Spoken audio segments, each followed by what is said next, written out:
Hello dear students, मैं नंदकिशोर जोशी स्वागत करता हूं कंटेम्प्रेरी इंडिया टेक्स्ट बुक पढ़ाने के लिए आप सभी को।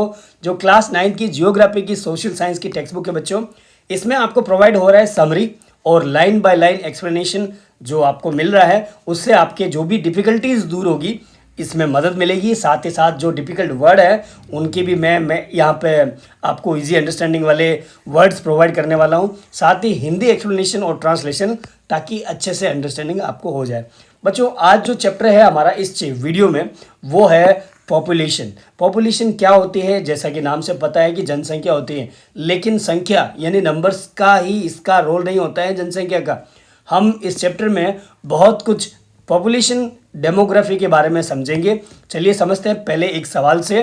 Can you imagine a world without human being?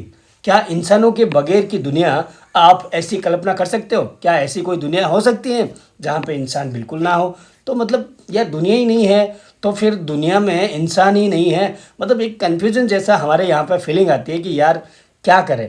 Human being को हमें रिलेट करना होता है एक ऐसी दुनिया से, तभी हम लोग उस दुनिया को दुनिया बोलते हैं, है ना। ये पूरा विश्व होता है और विश्व में जनसंख्या के लिए इंसान होना बहुत ज़रूरी है। Who would have utilized resources and created the social and culture environment? अगर इंसान है तभी तो हमें ये सब कुछ यूटिलाइज होगा। अगर नहीं होगा ऐसी दुनिया में तो फिर इन रिसोर्सेज का और यूटिलाइज कौन करेगा? साथ ही साथ ये कौन करेगा इसका निर्माण? किसका? सोशल एंड कल्चर एनवायरनमेंट का, एक सामाजिक पर्यावरण का, सांस्कृतिक पर्यावरण का निर्माण करने वाला कौन होगा, कौन क्रिएट करेगा? ये सवाल आपको आएगा। The people are very very important to develop the economy and the society. यहाँ पे इंसान, जो लोग हैं, वो बहुत ही ज़्यादा इंपॉर्टेंट माने जाते हैं किसी भी इकोनॉमी के लिए और सोसाइटी के डेवलपमेंट के लिए। The people make and use resources. हमारे उस सवाल का जवाब यहाँ पे आता है कि कौन करेगा इन रिसोर्सेज का यूज़, कौन बनाएगा सोशल एंड कल्चरल एनवायरनमेंट? तो लोग, है ना। ये जो लोग हैं यही सारे रिसोर्सेज का यूज करते हैं बच्चों। इसलिए हमें मानना चाहिए कि they themselves are resources with varying quality. अब अलग अलग लोग हैं तो इनके पास में भी क्वालिटी में भी डाइवर्सिटी आपको देखने को मिलेगी। जैसे कि for example, coal is a piece of rock. कोयला जो है ना, एक पत्थर का टुकड़ा ज़रूर होता है। Until people were able to invent technology to obtain it and make it a resource. कोयले को तब तक कोयला माना गया जब तक उसमें टेक्नोलॉजी नहीं आई। उसी टेक्नोलॉजी ने लोगों के थ्रू, यानी इंसान थे तभी तो इस टेक्नोलॉजी का यूज़ किया, और इसका इन्वेंशन के बाद में उस कोयले को क्या बना दिया? रिसोर्स। और ये रिसोर्स ऐसा बना बच्चों, today the call is the largest source of the fuel and energy in the world. पूरी दुनिया में उस टेक्नोलॉजी की वजह से लोगों ने ही कोयले को कहाँ पहुँचा दिया? तो बच्चों, लोगों का इंपॉर्टेंस बहुत होता है। Hence population is the pivotal element in social studies. सामाजिक विज्ञान में हम लोग जो पढ़ रहे हैं ना बच्चों, तो पॉपुलेशन का रोल जो है ना उसमें बहुत ही ज़्यादा होता है। और ये जो पॉपुलेशन है हमारी इस सोशल स्टडी का एक पाइवटल एलिमेंट होता है। पाइवटल बोले तो क्या? बहुत ही ज़्यादा वाइटली इम्पोर्टेंट, बहुत ज़्यादा इम्पोर्टेंट होता है इसका, ये हमें समझना चाहिए। It is the point of reference from which all other elements are observed. यानी ये जो लोग हैं इन्हीं की वजह से एलिमेंट्स होते हैं वो रिलेट किए जाते हैं, and they are observed and from which they derive significance and meaning. लोगों की वजह से जो आपकी मिट्टी है वो बहुत ज़्यादा, जो सॉइल है वो आपका रिसोर्स बन जाती है ना। खेती बाड़ी जो अभी शुरू हुई है हमारी, रिसेंट डिकेड की ही शुरुआत है बच्चों ये, है ना। तो एंशिएंट सिविलाइजेशन में जब आप पढ़े हो कि भाई तब से जो एग्रीकल्चर में जितने जितने एडवांसमेंट हुए हैं, प्रोग्रेस हुआ है, डेवलपमेंट हुआ है, तो ये सब लोगों की वजह से हुआ, टेक्नोलॉजी की वजह से हुआ है। तो लोगों ने ही उस टेक्नोलॉजी का, खाली एक टेक्नोलॉजी क्या करेगी जब लोग ही नहीं रहेंगे, है ना। तो लोगों का बहुत ज़्यादा इम्पोर्टेंस होता है बच्चों। Resources, calamities, disaster are all the meaningful only in relation to human being. चाहे आपके रिसोर्स हो, चाहे आपके क्लेमिटीज़ हो। क्लेमिटी या डिजास्टर एक तरह का प्राकृतिक आपदा होती है मतलब जैसे अर्थक्वेक हुआ, भूकंप हुआ, ये होते रहेंगे, मतलब उनका कोई मीनिंग ही नहीं होगा अगर इंसान नहीं है तो। भाई इंसान है तभी तो उसका मीनिंग हुआ, देन कुछ रिसर्च हुआ कि क्यों होते हैं। आज हमने पूरे वर्ल्ड में क्यों ऐसा डिवीज़न बना दिया है कि ये जो है ना अर्थक्वेक प्रोन जोन है, यहाँ पे सेफ्टी ज़्यादा है, ये इंडिया साइज लोकेशन में हम लोग ये सब क्यों पढ़ रहे हैं भाई? ये इसलिए क्योंकि लोग जो है ना बहुत ही महत्वपूर्ण माने जाते हैं हमारी इकोनॉमी में और सोसाइटी में। Human being is the only one who can convert ordinary object to resources and make them more meaningful। यहाँ तक आपको ये समझ में आ गया होगा, है ना।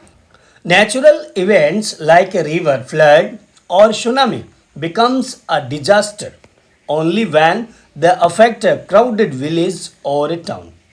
सीधी सी बात है, सुनामी समुद्र के अंदर है वो तो बार बार होती होगी, लेकिन जब वो लोगों के क्राउडेड एरिया में आती है, अफेक्ट करती है, तब वो सुनामी हम लोग जैसे 2004 में ऑब्जर्व किया था, है ना, हमारे इंडिया में हुआ था कोस्टल प्लेन एरिया में। Their numbers distribution growth and characteristics, number distribution growth characteristics provide the basic background for understanding and appreciating all aspect of the environment. पर्यावरण के सारे जो घटक होते हैं, कंपोनेंट होते हैं, उनको समझने के लिए भी पॉपुलेशन की बहुत ज़्यादा रिक्वायरमेंट होती है। अभी हमारा टॉपिक यही चल रहा है कि सर ये जो पॉपुलेशन है उसका इम्पोर्टेंस क्या है ना। Human beings are producer of earth resources. Earth में जितने भी रिसोर्स है हम लोग उन्हें प्रोड्यूस करते हैं। फार्मर्स जैसे कि प्रोड्यूस करता है गुड्स, ग्रेन्स, है ना, और जो हमारे माइनर्स होते हैं मैन्युफैक्चरिंग करने वाले, ये माइनर्स जो है मिनरल्स को प्रोड्यूस करते हैं, ये भी आपको समझना चाहिए। और जो टेक्सटाइल इंडस्ट्री में जो वर्कर है दे प्रोड्यूस गारमेंट्स। तो यहाँ पे रिसोर्सेज जो है ना वो हमेशा प्रोड्यूस होते हैं, इंसान ही कर रहा है। भाई मशीन चल रही है तो मशीन अपने आप तो नहीं चलेगी, उसको भी इंसान ऑपरेट करेगा, देन वो चीज़ें काम करेगी। Human beings are also consumers of the earth resources. हम प्रोड्यूसर भी हैं और इन रिसोर्सेज का कंज्यूमर भी है ना। तो कंज्यूम करते हैं मतलब हमारे लिए हम लोग यूटिलाइज भी करते हैं। Human being consume the various goods and services what ever produced.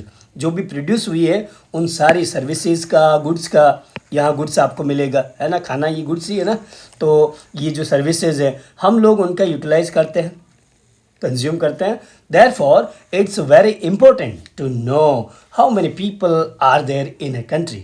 इसलिए जहन में आपके सवाल उठना चाहिए कि पॉपुलेशन तो बहुत इम्पोर्टेंट है, तो चलिए जानते हैं कि कितने लोग होते हैं एक कंट्री में, and where do they live, कहाँ वो रहते हैं, and how and why their numbers are increasing, उनके नंबर कैसे और क्यों बढ़ रहे हैं या कम हो रहे हैं, इंक्रीजिंग एंड डिक्रीजिंग दोनों हम लोग पढ़ेंगे। And what are their characteristics, speciality, है ना, जो भी स्पेसिफिकेशंस है वो क्या है। ये 4 टॉपिक इस चैप्टर के एक तरह से सांसे है, ठीक है, ये हमें समझना चाहिए बच्चों। पहले हम लोग पढ़ते हैं इस वर्ड के बारे में, सेंसस। इस चैप्टर का कोर थीम है ये। The census of India provides us with information regarding the population of our country. Census जो है ना जनगणना होता है। जनगणना मतलब जन यानी आदमी, गणना यानी गिनती, आदमियों की गिनती, बस सेंसस, बस वही तो हुआ ना सर। बिल्कुल बच्चों वही हुआ, इसी को हम लोग सेंसस बोलते हैं। A census is an official enumeration of population done periodically. Enumeration का मतलब कलेक्शन ऑफ डेटा, है ना, तो डेटा का कलेक्शन होता ही ऑफिशियली होता है, तो इसका मतलब ये एक टाइम पे होगा, पीरियडिकली होगा, है ना। तो ये हमेशा पीरियडिकली होता है। जब हम लोग बात करें कि शुरुआत कहाँ से हुई, so in India the first census was held in the year 1872।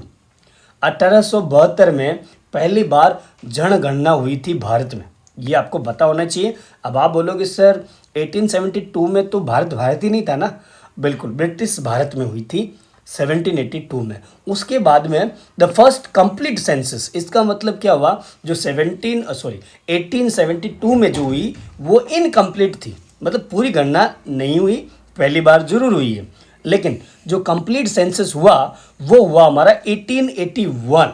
ये बहुत बड़ा सवाल है यहाँ पे, और एक याद रखने वाली डेटा है हमारे पास में, सिंस देन, और तब से 1881 में 1881 1881, ये आपको माइंड में आना चाहिए।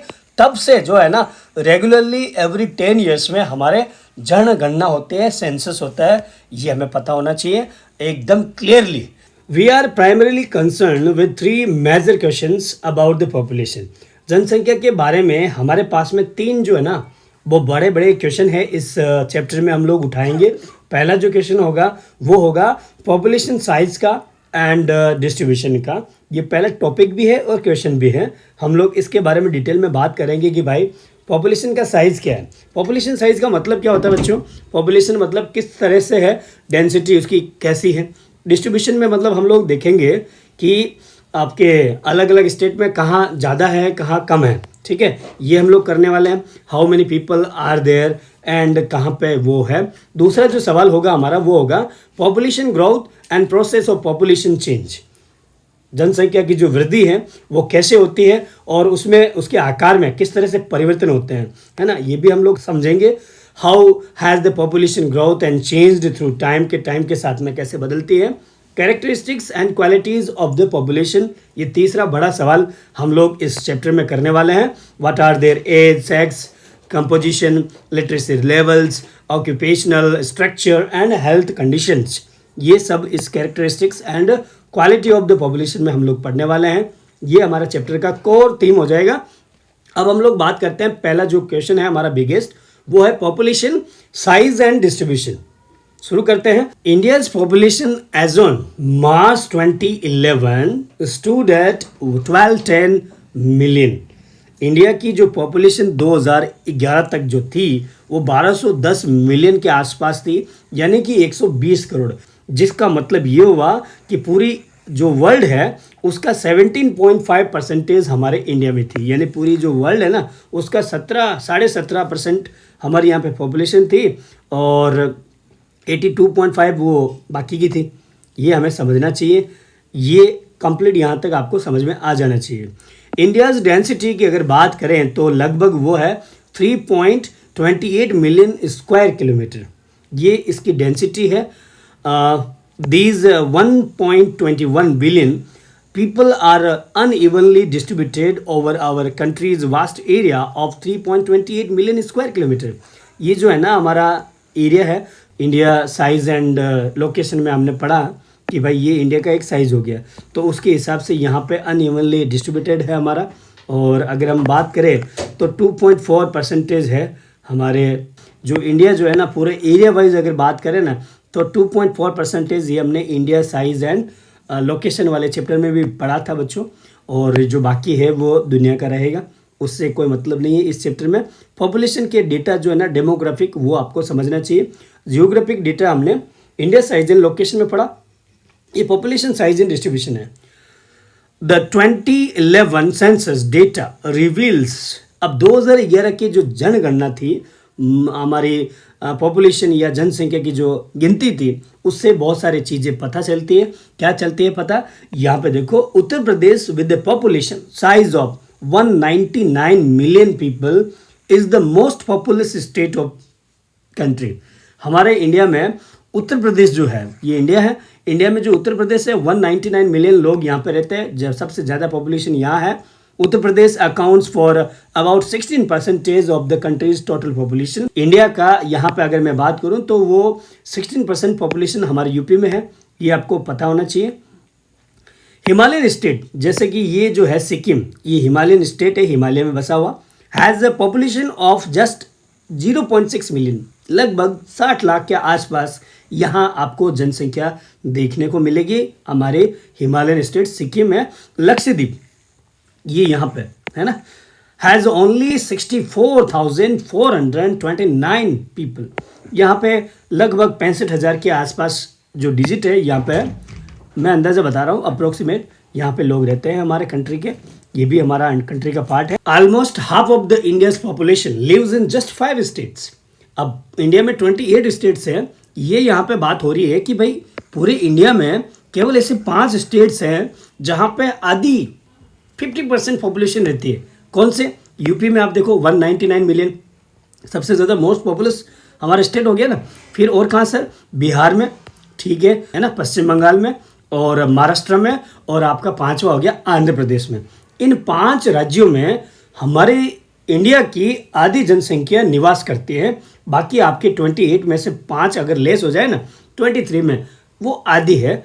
और कुछ तो ऐसे हैं, इनकी हम लोग बात करेंगे। Rajasthan the biggest state in terms of area. Rajasthan जो एरिया के हिसाब से बहुत ही लार्जेस्ट है हमारे पूरे स्टेट्स में से। वहाँ पे अगर बात करें ना बच्चों, ओनली 6% पॉपुलेशन है वहाँ पे। इंडिया की टोटल जितनी भी है ना, हमने अभी पढ़ा है 120 करोड़, उसका 6% यहाँ है। ये बहुत कम है, ये भी हमें ध्यान रखना चाहिए। Population density provides a better picture of the uneven distribution. ये क्यों हो रहा है, कैसे हो रहा है, अगर इसको अच्छे से समझना है तो डेंसिटी हमें बहुत पता होनी चाहिए। अब डेंसिटी क्या होती है, let's understand what is the population distribution by the density. Let's take an example of these 2 areas. ये हमारा 2 एरिया है, एक तो हो गया अर्बन एरिया, एक हो गया हमारा रूरल एरिया, यानी एक शहर हो गया, एक गांव का इलाका हो गया। Let the area of the both be equal. दोनों के जो एरिया है वो बराबर है, ठीक है। एरिया कितना भाई, ये है 10 किलोमीटर पर स्क्वायर, ये भी है हमारा 10 किलोमीटर पर स्क्वायर। इसके हिसाब से 10 किलोमीटर यहाँ से, 10 किलोमीटर यहाँ से, तो ये दोनों एरिया का साइज बराबर हमने दे दिया। Let the population of the urban, जो अर्बन वाली एरिया है उसकी पॉपुलेशन हम लोग समझते हैं वो है 10,000। कितनी है? 10,000 है यहाँ की जनसंख्या अर्बन की। और यहाँ पे कितनी है? यहाँ पे 1000 मान लेते हैं गांव की। गांव की कितनी होगी? 1000। यहाँ 10,000 है, यहाँ पे है 1000। डेंसिटी हम लोग समझ रहे हैं। Population density is defined as population density is equal to population divided by the area. यहाँ जनसंख्या घनत्व को निकालने का जो फॉर्मूला है वो है जनसंख्या बटा क्षेत्रफल, बटा यानी डिवाइडेड बाय। हम लोग अच्छे से समझ जाएंगे। The population density of the urban area, अगर हम लोग इसका निकालें ना इस फॉर्मूले से, तो कुछ ऐसा होगा। 10,000 हमारी पॉपुलेशन और एरिया होगा 10 किलोमीटर पर स्क्वायर। अगर इसको हम लोग निकालेंगे तो लगभग हमारे पास में जो आएगा वो 1000 पीपल पर किलोमीटर के हिसाब से आ जाएगा, है ना। ये डेंसिटी होगी उस एरिया की। अब रूरल वाले की अगर निकालेंगे तो 1000 डिवाइडेड बाय 10 किलोमीटर पर स्क्वायर के हिसाब से निकालेंगे तो हमारे पास में जो डेटा आएगा वो लगभग 100 लोग हर 1 किलोमीटर में, प्रति किलोमीटर में ये आएगा। तो यहाँ पे जो डेंसिटी है वो कितनी होगी? 1000 अर्बन की, ठीक है। और जो हमारे ये जो रूरल एरिया है वहाँ पे होगी 100 लोग प्रति किलोमीटर की हिसाब से। तो पॉपुलेशन की डेंसिटी से आपको ये पता चला कि भाई ये घनत्व में होता है। हम लोग डेंसिटी इस तरह से हर एक आपकी क्लास की भी आप निकाल सकते हो, जो भी number of student bye the area, जो स्कूल का है आपका क्लास का है, वो उससे भी आप निकाल सकते हो। The population density of India in the year 2011 was 382 people और पर्सन पर स्क्वायर किलोमीटर। मतलब कि हर 1 किलोमीटर में आपको 350, 382 मतलब टोटल है वो, तो उतने लोग आपको हर 1 किलोमीटर में मिल जाएगा। ये ओवरऑल एवरेज हमारा डेंसिटी था इंडिया का 2011 के डेटा के हिसाब से, सेंसस के हिसाब से। India is one of the most densely populated countries of the world. दुनिया में इस वजह से यहाँ पे डेंसिटी ज़्यादा है, तो डेंसली ये पॉपुलेटेड कंट्री में माना जाता है भारत को। This is a map depicting density of population in India. ये जो है ना आपको जो मैप दिखाई दे रहा है, इसमें आपके इसकी जो आपके डेंसिटी है वो आपको दिखाई देगी। The population density varies from region to region, area wise अलग अलग, स्टेट वाइज। हमारे यहाँ पे थोड़ा सा जनसंख्या का जो घनत्व है वो बहुत ही अलग अलग रहा है, डेंसिटी भी अलग रही, पॉपुलेशन भी अलग रहा है। डेंसिटी इज़ 1102 पर्सनस पर किलोमीटर, 1102 लोग प्रति किलोमीटर बिहार में आपकी डेंसिटी देखने को मिलेगी। जबकि आपके दूसरे स्टेट्स में आप देखोगे जैसे कि अरुणाचल प्रदेश में, तो यहाँ पे आपको 17 लोग प्रति किलोमीटर में देखने को मिलेगा। यहाँ पे डेंसिटी बहुत कम है अरुणाचल प्रदेश में। The region with the population about 501 per square kilometre are, अब 501 या उससे ज़्यादा वाले हर 1 किलोमीटर में मिलने वाले हैं, वो जो आपके रीजन है, स्टेट्स है, वो है केरला, उत्तर प्रदेश, बिहार, पश्चिम बंगाल। यहाँ पे आप देखोगे ना तो बच्चों ये यहाँ पे मैंने आपको अच्छा सा मैप दे दिया है ताकि आप अच्छे से ये समझ पाओगे कि डेंसिटी के हिसाब से डिस्ट्रीब्यूशन कहाँ कहाँ हमारे फैली हुई ज़्यादा है। तो 500 प्लस जो है वो आपको यूपी, बिहार यहाँ पे देखने को मिलेगा। द नॉर्दर्न प्लेन्स, ये जो नॉर्दर्न वाला प्लेन एरिया है, एंड केरला जो है यहाँ पे साउथ में, have high to very high population densities because of. अब यहाँ पे ये पॉपुलेशन की डेंसिटी भी ज़्यादा है, क्यों है? देखो पॉपुलेशन कम हो सकता है इसका महाराष्ट्र से या फिर आपके यूपी से, लेकिन डेंसिटी बहुत ज़्यादा है। ये मतलब डेंसिटी ज़्यादा है, पॉपुलेशन कम है, ये थोड़ा सा आपको ये समझना चाहिए। भाई नंबर ऑफ पीपल कम हो सकते हैं, हमने क्या बोला, पॉपुलेशन डिवाइडेड बाय एरिया, तो वो तो डेंसिटी हुई और नंबर ऑफ पीपल वो पॉपुलेशन हुई। तो दोनों में ये थोड़ा मिसअंडरस्टैंडिंग ना हो, समझना चाहिए आपको। तो ये ज़्यादा क्यों होता है, तो एक वजह है इसके पीछे, एबंडेंट रेनफॉल होते हैं यहाँ पे, अच्छी खासी बारिश होती है, तो लोगों को ये चाहिए। फिर flat plain with fertile soil है यहाँ पे अवेलेबल, इस वजह से डेंसिटी ज़्यादा होगी। The region with population between 251 to 500 पर स्क्वायर किलोमीटर्स। अब यहाँ पे तो ज़्यादा हुई। अब हम लोग देखते हैं दूसरा वाला 250 से लगा के 500 के बीच में जो हमारी पॉपुलेशन वाले स्टेट्स हैं वो कौन कौन से हुए और कौन कौन से हैं, इसके ऊपर थोड़ा सा दृष्टि डाल देते हैं। गुजरात हो गया, महाराष्ट्र हो गया आपका, है ना यहाँ पे, और कर्नाटका, आंध्र प्रदेश, एपी है यहाँ पे, तमिलनाडु 250 से लगा के 500 के बीच में आपकी पॉपुलेशन है। पंजाब में, हरियाणा में, झारखंड, ठीक है, झारखंड है ये, और ये आसाम है, ठीक है। तो इन एरियाज में आप देखोगे ना तो 250 से लगाकर 500 के बीच में है, और यहाँ पे बहुत ज़्यादा जो डार्क किए हुए हैं बहुत वहाँ पे प्लस 500 है, और बिलो 500 टू 250 के आसपास आपको इनमें मिलेगी। अब हम लोग देखते हैं 100 से 250 के बीच में ये वाला थर्ड जो है वो कौन कौन से स्टेट है। तो उड़ीसा आपका हो गया, और फिर छत्तीसगढ़ हो गया, फिर आपका ये एमपी हो गया, मध्य प्रदेश और राजस्थान। ये पूरी बेल्ट आप देख सकते हो जहाँ पे 200 से 250 के बीच में है। इसके अलावा यहाँ मणिपुर में भी है, और सिक्किम में भी है, नागालैंड में भी है, और हिमाचल प्रदेश, उत्तराखंड यहाँ आपको मिलेगा। और फिर 100 लोग प्रति किलोमीटर के कम वाले जो स्टेट्स है आपके जो बचे हुए वही होंगे, है ना। तो आपको ये थोड़ा समझ लेना चाहिए बच्चों, ताकि क्या है कि भाई अच्छे से समझ में आ जाए आपको। जैसे ये आपका हो गया अरुणाचल प्रदेश हो गया, फिर बहुत सारे ऐसे स्टेट्स हैं जैसे जहाँ पे हमने ये बनाया है, अरुणाचल प्रदेश हो गया, ठीक है, और कौन से, जम्मू कश्मीर हो गया, और आपका ये भी हो गया, अंडमान निकोबार भी हो गया, ठीक है। तो ये कुछ स्टेट्स है। तेलंगाना का अभी रिपोर्ट आया नहीं है इसमें, ठीक है। 2014 में हमारा तेलंगाना बना था, 2011 का डेटा हम लोग पढ़ रहे हैं। तेलंगाना थोड़ा सा अलग एक नया स्टेट बन गया है 2011 के सेंसस के बाद में, तो पॉपुलेशन थोड़ा सा डिवीज़न वहाँ पे भी चल रहा है। अभी तक जो डेटा हमारे पास 2011 का है बच्चों, मैं वो प्रोवाइड कर रहा हूँ आपको। इनकन्वीनियंस के लिए मुझे खेद है। अनफेवरेबल क्लाइमेट कंडीशन, अब यहाँ पे पॉपुलेशन डेंसिटी को कौन कौन से ऐसे फैक्टर अफेक्ट करते हैं। एक तो ये जो क्लाइमेटिक वाला एरिया है, क्लाइमेट वाला चैप्टर अच्छे से पढ़ लो बच्चों, समझ में आएगा वो। एंड रग्ड टेरेन, यहाँ जो रग्ड टेरेन है, देखो उबड़ खाबड़ वाला जो ज़मीन होता है, और उबड़ खाबड़ यानी uneven rocky stretch of the land are primarily responsible for the sparse population in these areas.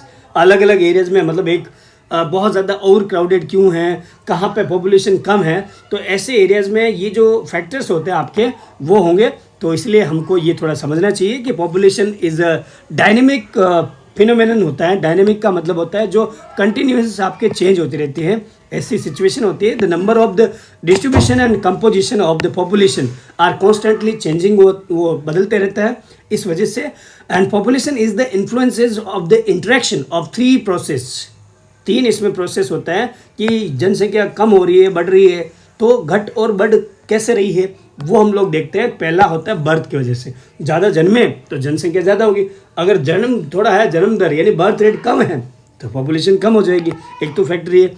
फिर दूसरा है डेथ रेट। अब ये पॉजिटिव नेगेटिव दोनों एंगल में देखना चाहिए कि भाई डेथ अगर ज़्यादा हो रही है, ठीक है, डेथ अगर ज़्यादा हो रही है तो क्या होगा, पॉपुलेशन कम हो जाएगी, है ना। एक तीसरा जो आता है माइग्रेशन। इन तीनों को हम लोग डिटेल में पढ़ेंगे। Growth of population refers to the change in the number of inhabitants of a country और एनी टेरिटरी। मतलब किसी भी जगह पे या देश में अगर रहने वाले लोगों के नंबर में अगर परिवर्तन हो रहा है तो वो परिवर्तन ही वहाँ का ग्रोथ स्टेटस बताता है, या तो बढ़ेंगे या घटेंगे during a specific period of time. Say during the last 10 years, ज़्यादातर हम लोग 10 ईयर्स का कैलकुलेशन करते हैं।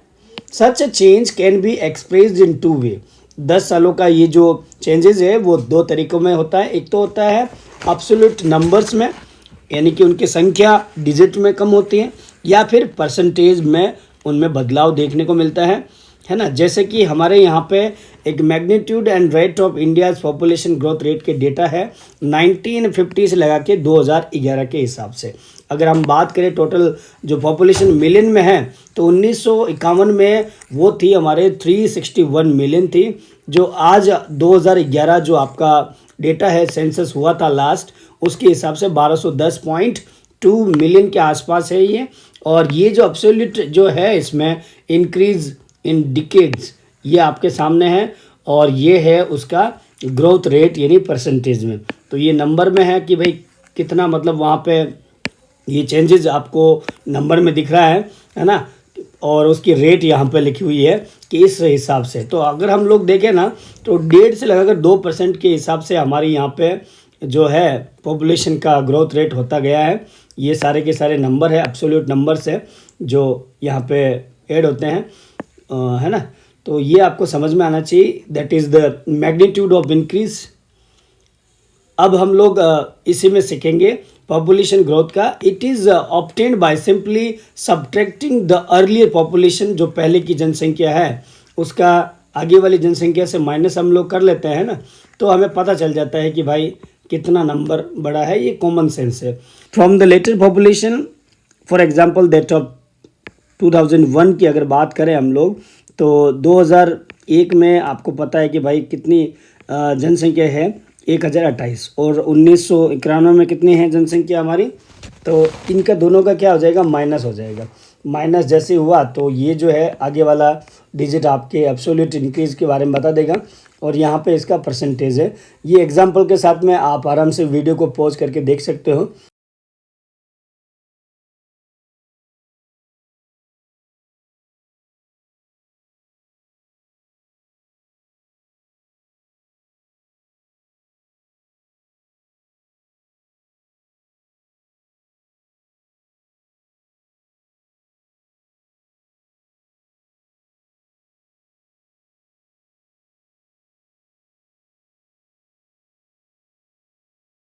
इनसे आपको पता चलेगा कि भाई किस तरह से, अगर आप फिर भी नहीं समझे तो ये बाहर ग्राफ आपके सामने है जो आपको टोटल पॉपुलेशन के बारे में बता रहे हैं। यहाँ पे नंबर ऑफ पीपल है मिलियंस में, ठीक है, 200-400 करके 1400 के आसपास है, और 2011 तक, यहाँ से 1951 से लगा के 2011 तक पॉपुलेशन दो ग्राफ के हिसाब से भी बताया गया है। ये आपके यहाँ पे ग्राफ या लाइन ग्राफ के हिसाब से बताया गया है ना। तो यहाँ पे आप देख रहे हो तो बढ़ रही है, फिर अचानक से यहाँ पे गिर आउट हो रही है। तो इसमें कौन से फैक्टर्स है वो भी आपको समझना चाहिए। इसके अलावा the total addition to the population base contribute to grow, and India में overtake China in 2045 to become the most populous country in the world. 2011 का सेंसस बोलता है कि ये जो अगर एनुअल अगर रेट रही तो वो चाइना जो नंबर 1 है अभी 2045 तक आते आते हमारा इंडिया नंबर 1 बन जाएगा, और 2025 में अनऑफिशियली बन ही चुका है। There are 3 main process of the change of population. ये जो चेंजेस हमने टेबल बार बार देखी है वो क्यों होते हैं। एक तो बर्थ रेट की वजह से, फिर वही बात है डेथ रेट कम होगी बर्थ रेट ज़्यादा होगी, ये भी है। और फिर आपको पता है माइग्रेशन भी है, बहुत सारे लोग जो चले जाते हैं उसकी वजह से भी पॉपुलेशन साइज़ में ये चेंजेस होते हैं। और ये जो ग्राफ है आपको यही दिखा रहा है कि इस तरह से हमारा पॉपुलेशन में चेंजेस हुआ है ना, डेथ रेट और बर्थ रेट के हिसाब से। इसके कॉन्टेक्स्ट में नेचुरल इंक्रीज़ ऑफ पॉपुलेशन भी आपको देखने को मिली है। और नेचुरल जो इंक्रीज़ होती है पॉपुलेशन की वो ऐसे होती है कि अगर birth rate minus death rate अगर होता है तो वो हमारा नेचुरल इंक्रीज होता है। बर्थ रेट को डिटेल में समझते हैं कि क्या होता है। Birth rate is the number of live birth पर 1000 पर्सनस इन अ ईयर। एक साल में जन्मे सभी शिशु जो बच्चे होते हैं, बेबीज़ के नंबर को हम बोलते हैं बर्थ रेट। 1000 का क्वांटिटी उसमें लिया जाता है, ठीक है। 1000 में जितने भी मान लो जैसे 200 बच्चों ने जन्म लिया है एक साल में, तो वो हमारी बर्थ रेट हो गई उससे रिलेटेड, ठीक है ना। तो ये हमको समझना चाहिए। तो ये है 1970 में बर्थ रेट जो इंडिया की थी वो 40 थी 1000 में से, है ना, 1000 में से, जो कि 2010 में ये 23 हो गई थी, है ना। Birth rate is a major component of growth because in India birth rate have always been higher than death rate. हमारे इंडिया में बर्थ रेट बहुत ज़्यादा ही रही है डेथ रेट से। तो ऑपरेशन यही हुआ कि भाई जो पॉपुलेशन है वो बढ़ती गई। Death rate is the number of death पर 1000 पर्सन्स, ये उल्टा है उसका। 1000 में से जितने लोग मरे ना उनके नंबर को हम लोग डेथ रेट में रिकॉर्ड करते हैं, है ना। तो ये आपको पता होना चाहिए। The main cause of the rate of growth of the Indian population has been the rapid decline in death rate, ये सभी में होता है। और 1980 में जो थी हमारी डेथ रेट, वो आपको ये जो आपके पिंक कलर में है वो आप देख रहे हो, लगातार घट रही है। ये पहले बहुत ज़्यादा थी डेथ और बाद में थोड़ी थोड़ी कम हो गई। ये कम होने का वजह क्या है? यहाँ पे मेडिकल साइंस हमारा आगे इम्प्रूव कर रहा है, हॉस्पिटल्स हमारे पास में नए आ चुके हैं और बहुत सारी मेडिकल सुविधाएं यहाँ पे उपलब्ध है। हाई बर्थ रेट यहाँ उसको टक्कर देने वाला है, तो डेथ रेट आपके कम हो चुकी है। एंड डिक्लाइनिंग डेथ रेट की वजह से भी, इस वजह से क्या होता है, पॉपुलेशन हमारी बढ़ जाती है। Large differences between birth rate and death rate resulting in higher rate of population, है ना। अगर इसमें डिफरेंस और ज़्यादा बढ़ जाता है ना तो पॉपुलेशन बहुत ज़्यादा बढ़ जाता है, ये आपको समझना है इसमें। सिंस 1981 बर्थ रेट जो थी have also started declining gradually resulting in a gradual decline in the rate of population. अब यहाँ पे 1981 में इसमें भी गिरावट हुआ था, धीरे धीरे हुआ था, ग्रेजुअली। माइग्रेशन को समझते हैं। माइग्रेशन जो है ना वो मूवमेंट होता है लोगों का, एक एरिया से, एक टेरिटरी से दूसरी जगह जाना या एक देश से दूसरी जगह जाना। इसलिए हम माइग्रेशन को दो कैटेगरी में डिवाइड करेंगे। एक होता है इंटरनल, है ना, देश के अंदर माइग्रेशन हो रहा है, यूपी से राजस्थान, राजस्थान से महाराष्ट्र, ये विद इन टेरिटरी होता है। और ये इंटरनेशनल यानी बॉर्डर से पार होता है, आपको ये पता है, विद इन द कंट्री और आउट ऑफ द कंट्री, हम लोग ये समझ सकते हैं। तो ये माइग्रेशन हो गया आपका अच्छे से समझने के लिए। Internal migration does not change the size of the population of a country. Internally अगर कोई परिवर्तन हो रहा है तो total number of people of the country को अफेक्ट नहीं करेगा, क्योंकि नंबर तो उतनी है ना भाई। राजस्थान से लोग चले गए यूपी में, तो है तो नंबर वहीं पे है ना, इंडिया में ही है। तो अगर मान लो कि बहुत लार्ज जो या फिर मास जो है वो चले गए दूसरे कंट्री में, तो जाके नंबर में थोड़ा फ़र्क पड़ता है, इन्फ्लुएंस होता है। But influence the distribution of the population with in the nation, state wise वहाँ पे फ़र्क पड़ जाता है। Migration play a very significant role in changing the composition and distribution of the population. Composition यानी हमारे इसमें अलग अलग लोग होते हैं, जैसे कि अलग अलग उम्र वाले, अलग अलग लिंग वाले, यानी जेंडर, मेल फीमेल, ये भी हमें देखने को मिलता है। In India most migrations have been from rural to urban areas. ज़्यादातर लोग जो थे, माइग्रेशन जो इंटरनल हुआ है वो गांवों से शहरों की तरफ हुआ है, बेटर जॉब के लिए। अलग अलग आपके इसमें वजह हो सकती है। इसको हम पुश फैक्टर भी बोलते हैं। गांव से शहर की तरफ जाना मतलब एक तरह से पुश फैक्टर है ना। तो ये भी ध्यान रखना है। लोग जो है पॉवर्टी की वजह से, अनएम्प्लॉयमेंट की वजह से, शिक्षा की वजह से भी गए हैं। और पुल फैक्टर्स जो है वो अर्बन एरिया में हुआ है। पुश यानी धक्का देना और पुल यानी खींचना। शहरों ने खींचा है तो पुल हो गया है हमारा यहाँ पे अर्बन में। किस चीज़ ने खींचा है? एम्प्लॉयमेंट के हिसाब से, बेटर लिविंग कंडीशंस हैं शहरों में, उस वजह से लोगों को पुल किया है, खींचा है ना। ये इंटरनल माइग्रेशन है। Migration is an important determinant of the population change. It changes not only the population size but also the population composition of the urban areas and the rural population in terms of age and sex composition। इस आधार पर वो बहुत ज़्यादा influence करता है हमारी population में।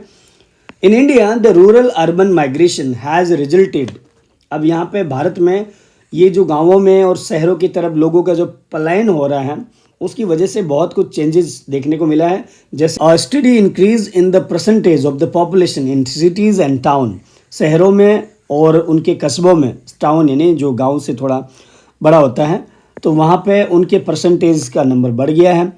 Increase in urban population का मतलब ये हुआ कि the urban population has increased from 17.29% of the total population in 1951 में जो थी वो बहुत ज़्यादा बढ़ के रह गई हैं, जो हो गई है कितनी 2011 में इसका डबल हो गया आसपास लगभग, मतलब 31.80% हो गया 2011 में। ये है लोगों का पलायन हो रहा है गाँव से शहरों की तरफ, शहरों से गाँव की तरफ बहुत कम होता है। पुश फैक्टर और पुल फैक्टर आपको पता होना चाहिए। There has been a significant increase in the number of million plus cities में आपको देखने को मिलेगा कि ये अलग अलग शहरों की अगर बात करें तो इसमें भी हो गया है। Cities with population more than 1 million, वहाँ पे ये बहुत ज़्यादा लोगों का नंबर बढ़ गया है। From 35 to 53 in just 1 decade, 10 सालों में आपके 35 से 53 हो जाना बहुत बड़ा नंबर है बच्चों। Process of population change and growth, ये कैसे होता है, let's talk about that. These are 53 million plus cities, ये जो आपको दिखाई दे रहे हैं ये 53 ऐसे शहर हैं जहाँ पे मोर देन 1 मिलियन पॉपुलेशन है। 1 करोड़ से ज़्यादा पॉपुलेशन इन शहरों में है। आपके नाम से अगर मैं बोलूँ तो आगरा, जयपुर, अहमदाबाद, राजकोट, बड़ौदा, सूरत, मुंबई, नासिक, इंदौर, भोपाल, कानपुर। जैसे मैं कोई बस वाला हूँ तो मतलब अगर पूरा नाम लूँगा तो आपको ऐसा पता चलेगा, आप लोग रोक के देख सकते हो। और इसमें हम लोग देखते हैं उनकी कैरेक्टरिस्टिक्स, अब वहाँ पे क्या इन्फ्लुएंस होता है। तो पहले हम लोग देखेंगे एज, उम्र के हिसाब से composition. The age composition of a population refers to the number of people in different age group in a country. अलग अलग उम्र के लोगों के हिसाब से उनको हम लोग एज कंपोजिशन बोलते हैं। It is one of the most basic characteristics of a population. Population का ये बहुत ही एक बेसिक कैरेक्टरिस्टिक्स होता है age composition. To an important degree a person's age influence करती है किस चीज़ को, वाट ही नीड्स, उसे क्या चाहिए, इस बात पर बहुत ज़्यादा वो फ़र्क डालती है। वाट ही बाइज एंड डज, क्योंकि उम्र के हिसाब से उसकी खरीदारी और एक्शन करने की जो है हैबिट वो बढ़ जाती है। What is his capacity to perform, number के हिसाब से अगर देखें ना तो पीपल एज ए रिसोर्स वाला जो चैप्टर है आपका इको में, वो बताता है आपको कि लोगों की जनसंख्या 2 तरह की होती है। एक होता है पॉपुलेशन जो कि एसेट बना हुआ है, एक है जनसंख्या जो आपके लाइबिलिटी बना हुआ है। इसीलिए ध्यान रखना चाहिए पॉपुलेशन में एज कंपोजिशन बहुत ही इंपॉर्टेंट माना जाता है। Consequently the number and the percentage of the population found with in the children, बच्चों में, वर्किंग एज में, और जो एज्ड ग्रुप है ओल्ड मैन सिटीजनशिप में आते हैं उनमें ये एज कंपोजिशन देखने को मिलता है। And these are notable determinants of the population's social and economic structure. इससे ये पता चलता है the population of a nation is generally grouped into 3 broad category. इसलिए यहाँ पे 3 कैटेगरी हमने बनाई। चिल्ड्रन हमने उनको बोला जो बिलो 14 या 15 ईयर्स के हैं, ज़्यादातर ये 14 भी बोला जाता है, लेकिन 15 अभी आपको जो आपका सेंसस है 2011 का उसके हिसाब से आपको ये कहना चाहिए जो भी 15 वर्ष से कम बच्चे हैं वो हो गए हमारे चिल्ड्रन। फिर जो 15 से लगा के 59 के बीच में है वो है वर्किंग ग्रुप हमारा, है ना, ये काम करने वाले कार्यरत जनसंख्या है, ये बच्चों की जनसंख्या। और फिर जो है 59 प्लस, जितने भी आपके 90 प्लस 100 प्लस, ये सारे के सारे है ना एज्ड पॉपुलेशन है। तो 3 कैटेगरी हमारे यहाँ पे पॉपुलेशन में आते हैं, ये आपको यहाँ तक समझना चाहिए। चिल्ड्रन की अगर बात करें सो दे आर इकोनॉमिकली अनप्रोडक्टिव। इन बच्चों को जिनकी जनसंख्या यहाँ पे है इनको हमने अनप्रोडक्टिव बोला है क्योंकि उनके प्रोडक्शन वो लोग नहीं कर पाते हैं, चाहे इकोनॉमिक एक्टिविटीज़ में हो चाहे मार्केट एक्टिविटीज़ में हो। And need to be provided with food, इन्हें जो है ना मतलब हम डिपेंडेंट पॉपुलेशन बोल सकते हैं। इन्हें फूड की, क्लॉथ की, एजुकेशन की, मेडिकल, साइंस, केयर, हेल्थ, ये सब की रिक्वायरमेंट इनको होती है जिनकी भरपाई सारे पेरेंट्स को करनी पड़ती है। दूसरा जो ग्रुप है वो है हमारा वर्किंग का, जो इंडिपेंडेंट हमारा पॉपुलेशन का ग्रुप है। They are economically productive, comprise the working population 15 से 59 के बीच में, है ना। दे आर बायोलॉजिकली रिप्रोडक्टिव होते हैं, ये रिप्रोडक्टिव भी उसमें फिनोमेन पाया जाता है। फिर आता है हमारा 59 प्लस जो एज्ड वाले हैं। They can be economically productive, ये हो सकते हैं दो दे मे हैव रिटायर्ड, लेकिन वो लोग अब रिटायर्ड हो चुके हैं, प्रोडक्टिव जरूर है. They may be working voluntarily but they are not available for the employment through recruitment. Recruitment के हिसाब से वो काम नहीं करते हैं, अपनी इच्छा से वो कर सकते हैं. 59 प्लस के हो चुके हैं. द परसेंटेज अगर हम बात करें सारे की, तो बच्चों की और यहाँ पे इनकी वो भी अफेक्ट करते हैं dependency ratio, because these groups are not producer. ये जो है ना, ये प्रोडक्टिव नहीं है, चिल्ड्रन वाले और एज्ड वाले. अब हमारे पास में ये जो है ना, वो बहुत ही एसेट माना जाता है. डिपेंडेंसी का मतलब ratio of people of dependent age 15 से लगा के 59 के आसपास जो है, बिलो मतलब 15 और प्लस 59 पीपल वो ऑफ इकोनॉमिकली एक्टिव जो है हमारे, वो है 15 से लगा कर 59 के बीच में. वो ऐसी पॉपुलेशन है जो वर्किंग में आती है. उस डायग्राम के हिसाब से आपको ये जानना है कि भाई बच्चे कितने हैं, एज्ड वाले कितने हैं और वर्किंग पॉपुलेशन कितनी है. तो ये डायग्राम है आपके. और पहले चिल्ड्रन की बात करें तो लगभग 34.4 यानी 35 के आसपास जो परसेंटेज है टोटल 100 में से, इतने तो हमारे यहाँ पे बच्चे हैं जो प्रोडक्टिव नहीं है. फिर एडल्ट जो वर्किंग वाले हैं 15 से लगाकर 59 वाले, वो 60% के आसपास पॉपुलेशन है, 58.7. और जो एज्ड है हमारे यहाँ पे वो 6.9 के आसपास है. ये आपको जानना चाहिए. अब सेक्स रेशियो को हम लोग समझते हैं. लिंग अनुपात. Sex ratio is defined as the number of female per 1000 males in the population. जनसंख्या में 1000 पुरुषों पर महिलाओं की संख्या को सेक्स रेशियो बोला जाता है, यानी लिंग अनुपात समझा जाता है. ये आपको समझना चाहिए. The sex ratio of India according to 2011 was 943 females per 1000 mail. यानी कि हमारा जो सेक्स रेशियो था 2011 में, वो लगभग कितना था, 943,000 पुरुषों में से. मतलब क्या हुआ इसका सर बताइए. इसका मतलब ये हुआ कि भाई 1000 में से माइनस करो आप ये डिजिट, उतनी लड़कियां अभी भी कम हैं, है ना. तो ये पॉपुलेशन में अगर हम बात करें तो भाई ये बराबर होना चाहिए. हमारा जो ये तराजू है, तभी हमारा देश विकसित डेवलप्ड कंट्री की श्रेणी में आएगा, कैटेगरी में आएगा. अदरवाइज़ मतलब ये जो है ना, अंडर डेवलपमेंट की निशानी है, अशिक्षा की निशानी है. बिल्कुल ये बहुत ही गलत है.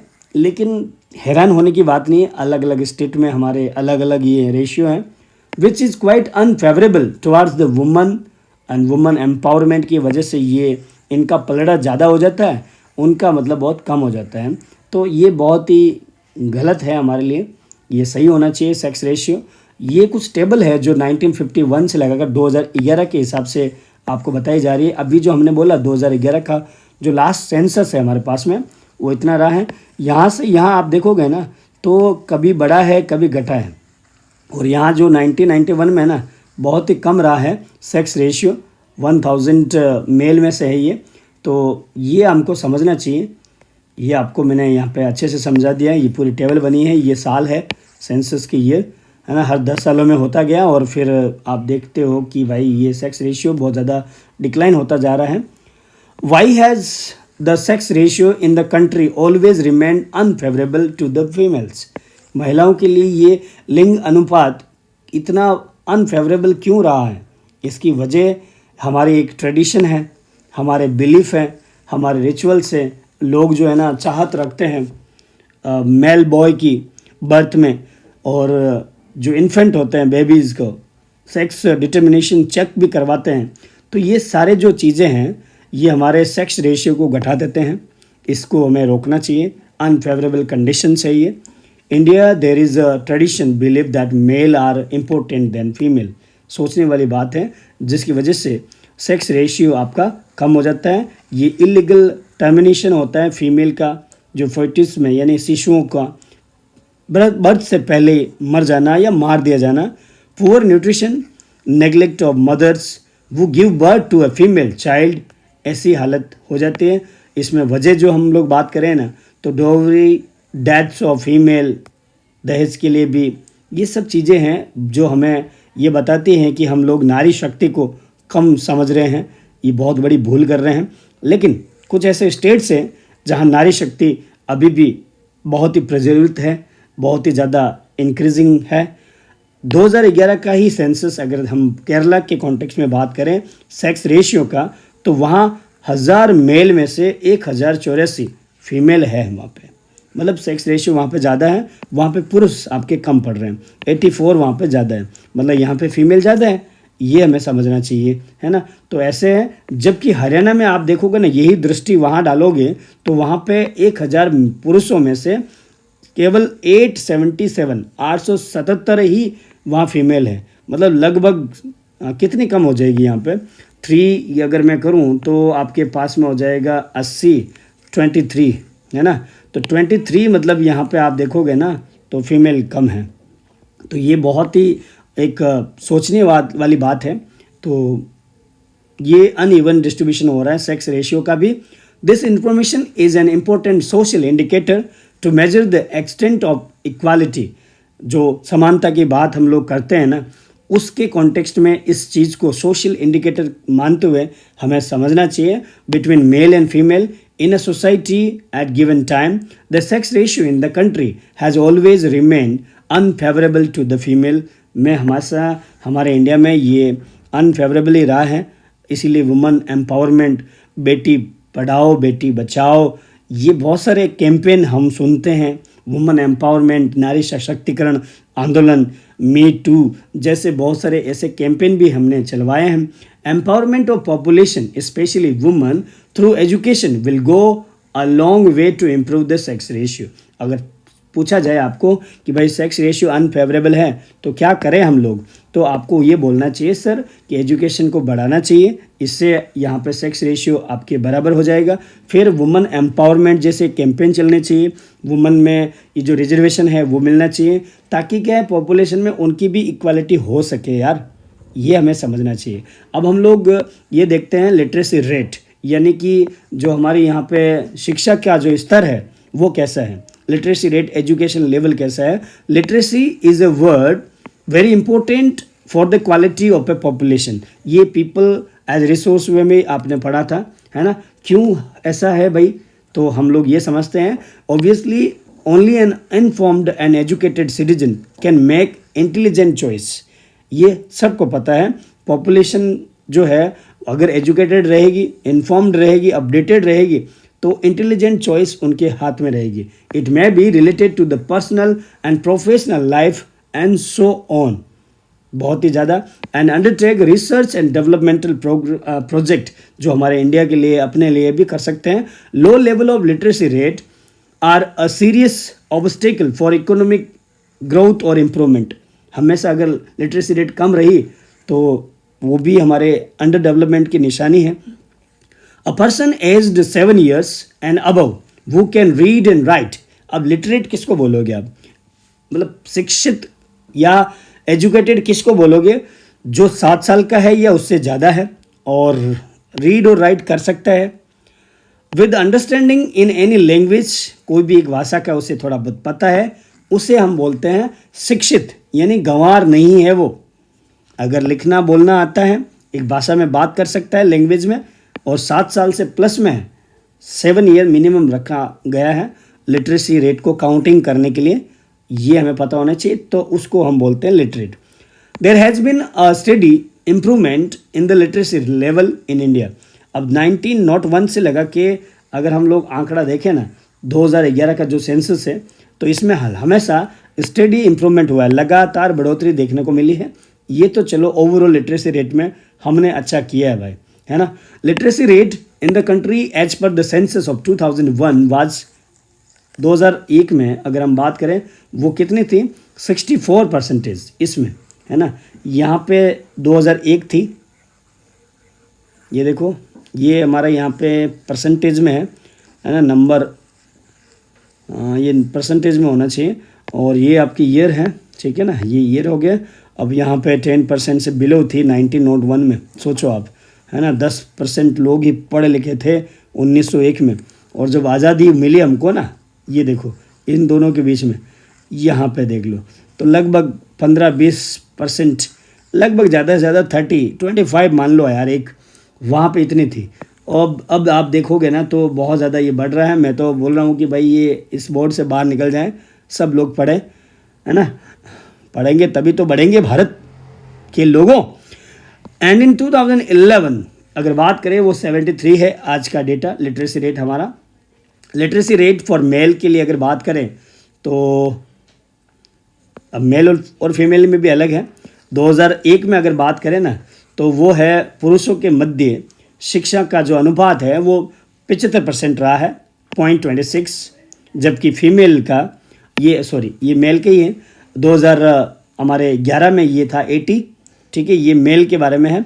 और फीमेल की अगर बात करें तो बच्चों ये थोड़ा सा और कम हो गया है, 53 था 2001 में, जो 2011 में 64% रहा है। ये डेटा है अलग अलग ताकि कंपैरिजन कर सकते हैं हम लोग पुरुषों और महिलाओं में शिक्षा का क्या अनुपात रहा है। ये जो लाइन है आपको वो पुरुषों की दिखेगी मेल वाली और ये है फीमेल वाली। तो ये आपको स्क्रीनशॉट ले लेना चाहिए ताकि आपको ये समझ में आए कि भाई कितना हमारा यहाँ पे लिटरेसी रेट रही है अलग अलग सालों में, ये आपको समझ में आ गया। In India clearly the literacy rate for female is much less than that of male. ये तो इस ग्राफ से ही पता चल गया, because female education is given less importance in many parts of the country. Bharat में ये अलग अलग जगह रही हैं।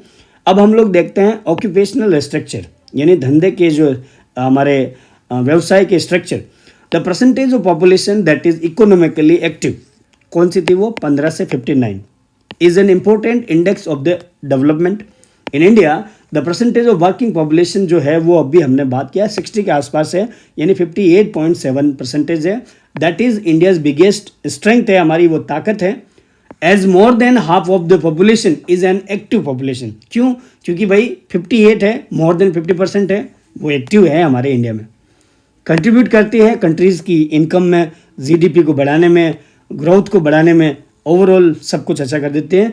The distribution of the population according to the different types of the occupation, like जैसे कि अगर हम काम करें तो एग्रीकल्चरल हमारा प्राइमरी सेक्टर, फिर हमारा यहाँ सेकेंडरी सेक्टर मैन्युफैक्चरिंग और सर्विस सेक्टर में ट्रांसपोर्टेशन, ये सब चीज़ें ऑक्यूपेशनल स्ट्रक्चर हैं। इसमें हमारे कंट्री को बहुत ज़्यादा जीडीपी बढ़ाने में, ग्रोथ में एक मदद मिलते हैं। That is referred to as occupational structure. अलग अलग लोगों का ये जो जुड़ना है ना अलग अलग सेक्टर में, ये ऑक्यूपेशनल स्ट्रक्चर कहलाता है। 9th की ये क्लास में आप इतना ही पढ़ पाओगे इसके बारे में, 10th में आपका ये चैप्टर अलग से दिया गया है। An enormous variety of occupation are found in a country और any country. Occupations are generally classified as, इस तरह से हमने प्राइमरी, सेकेंडरी और टर्सरी सेक्टर में इकोनॉमी वाले चैप्टर में आपने पढ़ा होगा, है ना। पालमपुर वाले विलेज में भी आपने ये पढ़ा है कि भाई इकोनॉमिक एक्टिविटी होती है, मार्केट एक्टिविटी होती है। तो ये जो है ना ये सारे के सारे इसमें इस रो में आपको दिखाई दे रहा है ना, वो है primary sector. ISRO, NASA, DRDO ऐसा बोल देते हैं। तो इसरो में आपको दिखाई दे रहा है primary sector, agriculture, fishing, forestry, mining. फिर नासा में आप देखोगे ना, सेकेंडरी सेक्टर में आप देखोगे ना तो automobile, construction site, textile, carpentry, ये सब इंडस्ट्रियल एक्टिविटी हो रही है। और ये सब सर्विस सेक्टर है। टर्सरी सेक्टर, रिटेल शॉप आपको दिखेगी, ट्रांसपोर्टेशन दिखेगा, कम्युनिकेशन, ट्रेड, बैंकिंग, टीचिंग, इसी तरह से ये नाम इनके हो जाते हैं। ये ऑक्यूपेशनल स्ट्रक्चर होते हैं। डिटेल में आप यहाँ पढ़ लोगे तो अच्छा है, क्योंकि 10th में आप और भी पढ़ लोगे, इनकी कंसेप्ट आपके क्लियर हो जाएगी। प्राइमरी ऑक्यूपेशन जो है उसमें होता है agriculture, animal husbandry, forestry, fishing, mining, इससे रिलेटेड काम। सेकेंडरी में क्या होता है sir? Manufacturing industry, building and construction site, textile. और टर्सरी में होता है transportation, communication, commerce, administration, teaching, ये सारे के सारे।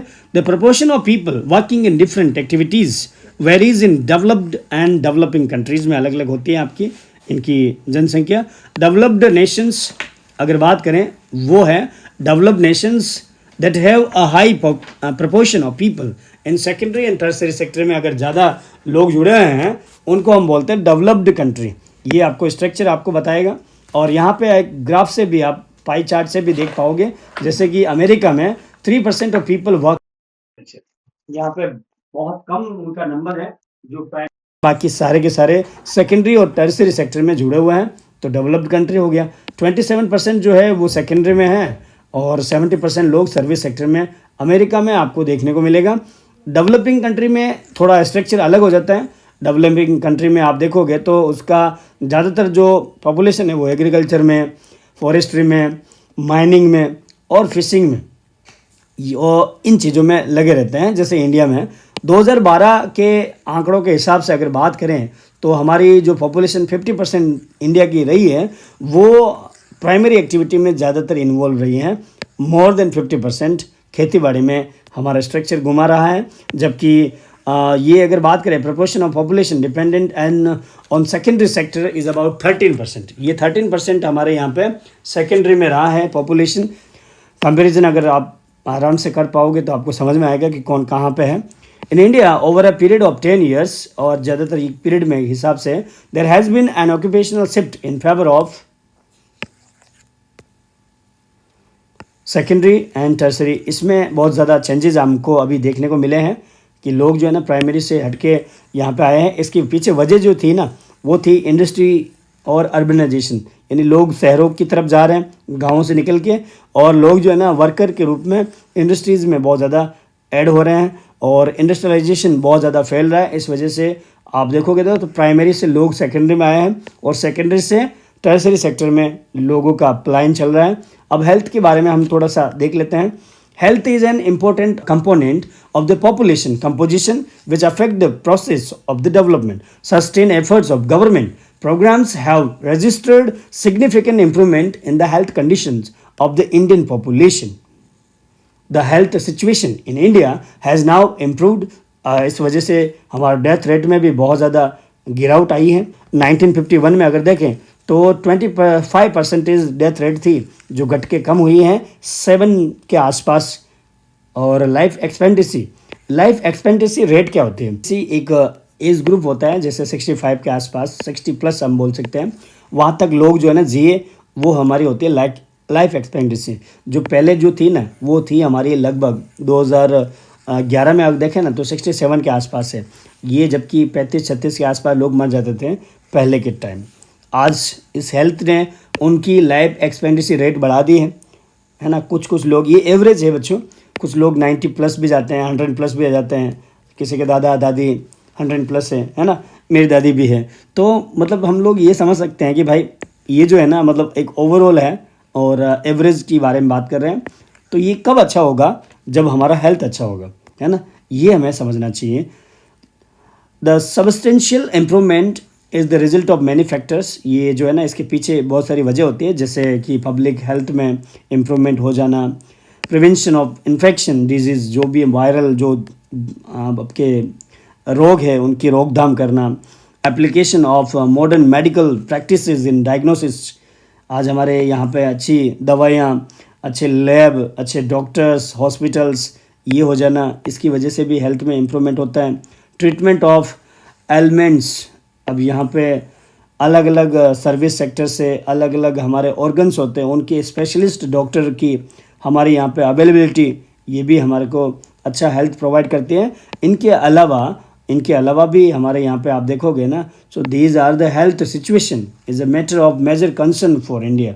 फिर भी ये हमारे लिए अभी एक कंसर्न का बिंदु बना हुआ है। India has 1 doctor for every 17th patient, यहाँ करना चाहिए। 1700 रोगियों के बीच में एक डॉक्टर है, ये एक बहुत बड़ा प्रॉब्लम है। इतने अच्छे हॉस्पिटल डॉक्टर होने के बावजूद भी नंबर ऑफ डॉक्टर जो है वो हमारे यहाँ पे कम है, ये हमें समझना चाहिए। स्विट्ज़रलैंड जो है उसमें आप अगर कंपैरिजन करोगे ना तो 60 डॉक्टर है वहाँ पे आपके 1700 आपके पर्सन के लिए। ये कंपैरिजन बहुत बड़ा है बच्चों। ये ओवरऑल अगर इंडिया में आप रिलेट करोगे ना तो बहुत ज़्यादा दुख की बात है, विडम्बना है हमारी। The per capita calorie consumption is much below the recommended levels and malnutritions afflicts a large percentage of our population। और दूसरी तरफ अगर हम बात करें हेल्थ के कॉन्टेक्स्ट में, तो एक तो जो हमारा न्यूट्रिशन फूड है वो नहीं मिल पाता है और मल न्यूट्रिशन बहुत ज़्यादा होता है, कुपोषण। बच्चों को मतलब एक आहार होता है, एक डाइट सिस्टम होता है, वो नहीं मिल पाती है। उसकी वजह से बच्चों में कुपोषणता बहुत ज़्यादा भरी होती है। तो ये बहुत ही ज़्यादा प्रॉब्लम है।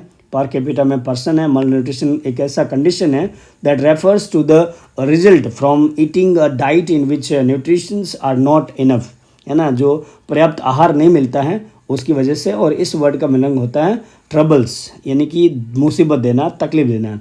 About 2.3 crore children in India up to age of 6 years are suffering from malnourishment are suffering from malnourishment and are underweight। इसी वजह से वो अंडरवेट भी हैं हमारे यहाँ पे 3 करोड़ के लगभग बच्चे। 2.3 safe drinking water, basic sanitation amenities are available to only the 1/3 of the rural population। गाँवों में और भी हालत ख़राब है, वहाँ पे 1/3 लोगों के पास में पर्याप्त और साफ पेयजल की सुविधा उपलब्ध नहीं है। These problems need to be tackled through an appropriate population policy के थ्रू इन्हें टैकल करनी चाहिए। 2011 में 53% of Indian house holds don't even have latrines. घरों में टॉयलेट भी एक समस्या बनी हुई थी। 2011 में टॉयलेट पे मूवी भी बनी है।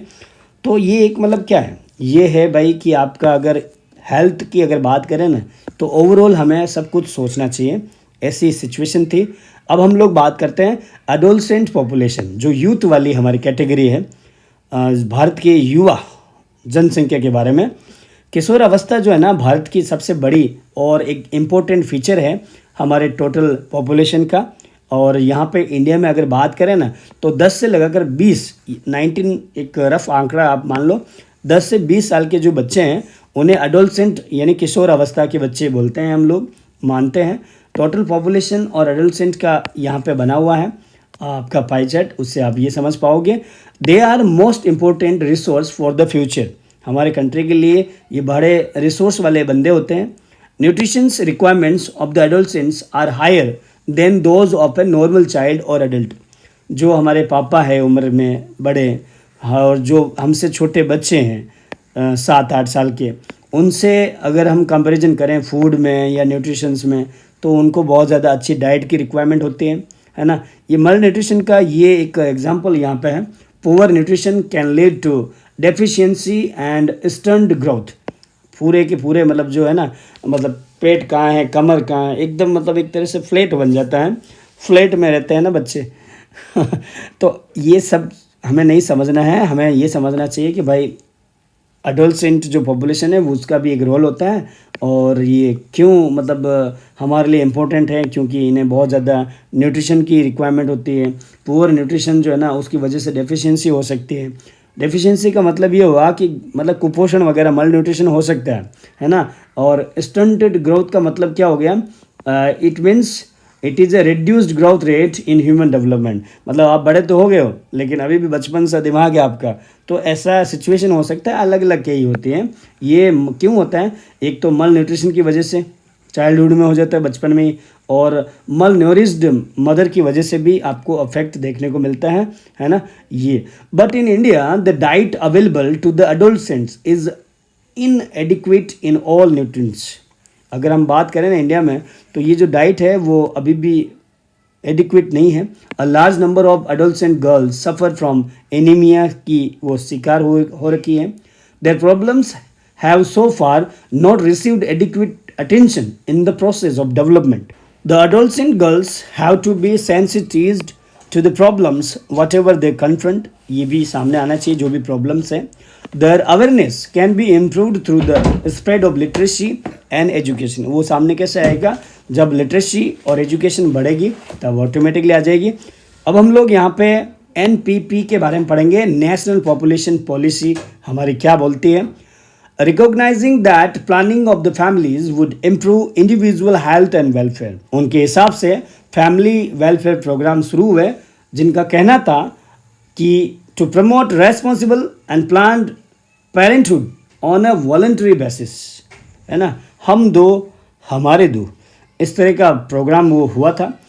The national population policy is a culmination या रिजल्ट है of years of planned efforts।